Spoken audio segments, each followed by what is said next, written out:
pregunta tiene que ver, ciudadano presidente, con la lucha y combate a la corrupción. Es tan grande y arraigada en nuestro país aún que sin duda necesita de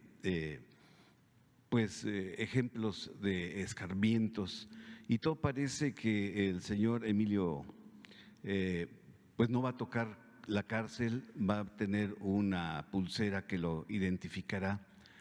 Preguntarle, presidente, para Emilio Lozoya y su círculo de mafia, ¿la ley a secas o la justicia y la gracia para este personaje, presidente?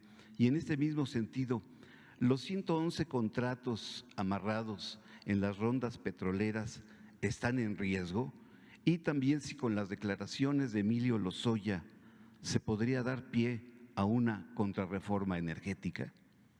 Bueno, es mi primera pregunta. Lo que yo sé es de que está sujeto a proceso. Creo que como testigo colaborador va a tener ciertas consideraciones,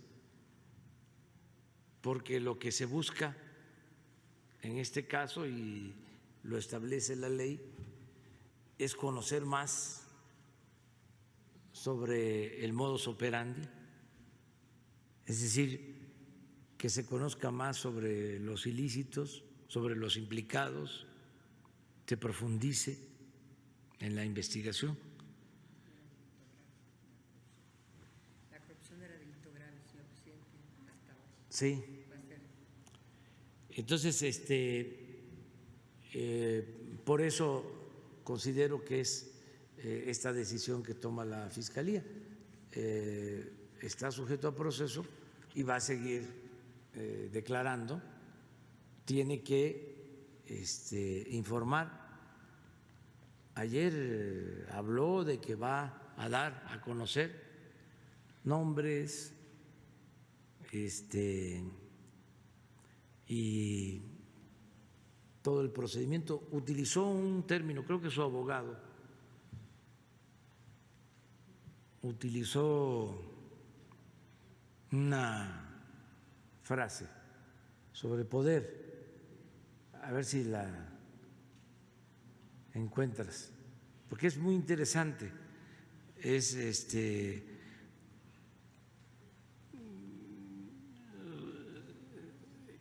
hablando de la maquinaria del poder, o a ver si la encontramos, porque me llamó la atención. Está bien formulada, es como una especie de asociación delictuosa, o sea, pues esto es lo que hablo de la red de complicidades y de componendas, ¿no?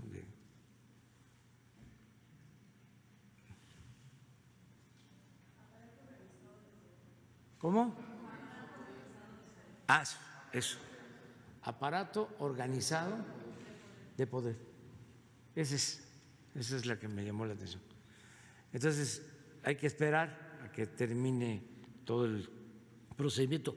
No afecta a los contratos.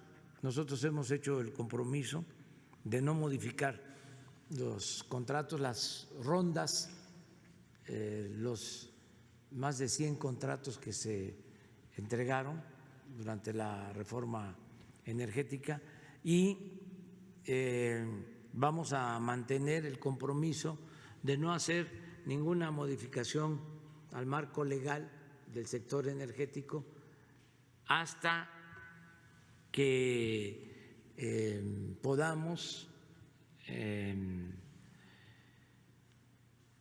demostrar que es posible fortalecer a Pemex y a la Comisión Federal de Electricidad, es decir, hacer valer el interés nacional sin modificación a la ley. Si se requiere una modificación a la ley para devolverle a Pemex y a la Comisión Federal de Electricidad su función de empresas estratégicas para el desarrollo de México y el predominio de la nación sobre los recursos naturales, entonces veríamos si se presenta una iniciativa de reforma constitucional, pero hasta ahora no lo estamos contemplando. ¿Sería contrarreforma? Sería pues regresar a lo que había, con ajustes, desde luego, con la nueva circunstancia, al dominio, ¿sí?, de la nación sobre los recursos naturales y a considerar como empresas estratégicas a Pemex y a la Comisión Federal de Electricidad, porque el propósito de la anterior reforma era destruir a Pemex y a la Comisión Federal de Electricidad. Entonces, nosotros pensamos que con el actual marco jurídico, y además ya inició el proceso de rescate de Pemex, de la Comisión Federal de Electricidad, y hasta ahora no hemos tenido mayores problemas para rescatar a Pemex y rescatar a la Comisión Federal de Electricidad. Y hay una revisión de contratos que no tienen que ver con estos, sino en donde se considera que hubieron abusos, compra de energía a empresas particulares a precios elevadísimos, la entrega de subsidios a estas empresas, lo que no sucede en ninguna parte del mundo.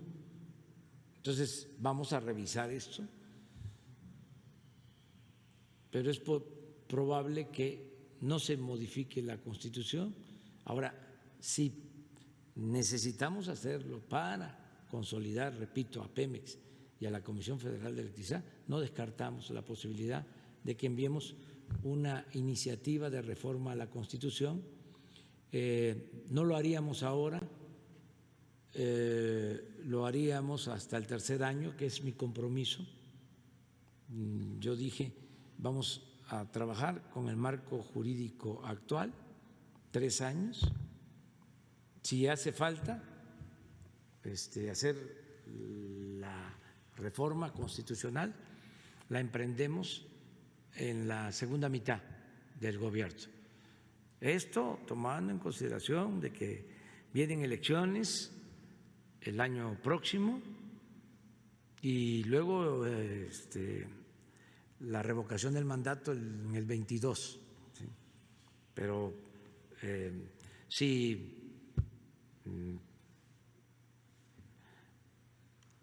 ganamos la revocación del mandato, es decir, si la gente dice que yo me quede, que no renuncie, pues entonces sí veríamos si se necesita lo de la reforma constitucional, sobre todo para dejar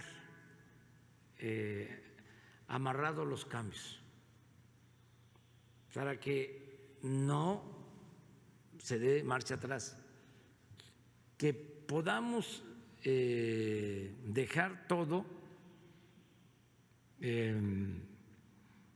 consolidado y que les cueste trabajo, como decía el presidente Juárez, que avancemos para que cuando se tenga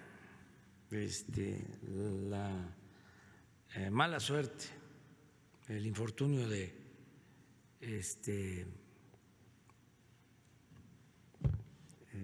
perder, que lo avanzado sea tanto que les cueste trabajo retrogradar, es decir, que no sea fácil. Por ejemplo, que todo lo que podamos quede en la Constitución, que sea reforma constitucional. ¿Para qué? Para que se requieran 2/3 partes de la votación del Congreso para hacer un cambio. Por eso estoy muy contento que se logró la reforma al artículo 4 de la Constitución y para quitar las pensiones a los adultos mayores, pues sería imposible porque se necesitan 2/3 partes. Eso ya el conservadurismo no lo va a volver a ver, ya no. Claro, no se puede decir que no regrese el conservadurismo, porque después de lo que hicieron cuando fueron a buscar a Maximiliano, se pensaba, triunfa la República, triunfan los liberales y se pensaba que ya no iba a haber conservadurismo. Pues regresaron con Porfirio Díaz. Eso es lo que comentábamos, las ideas no mueren, ni las ideas liberales ni las ideas conservadoras, ahí están. Entonces, sí tenemos que buscar que quede todo lo que estamos haciendo, que quede asegurado, que no sea fácil echarlo atrás. Presidente.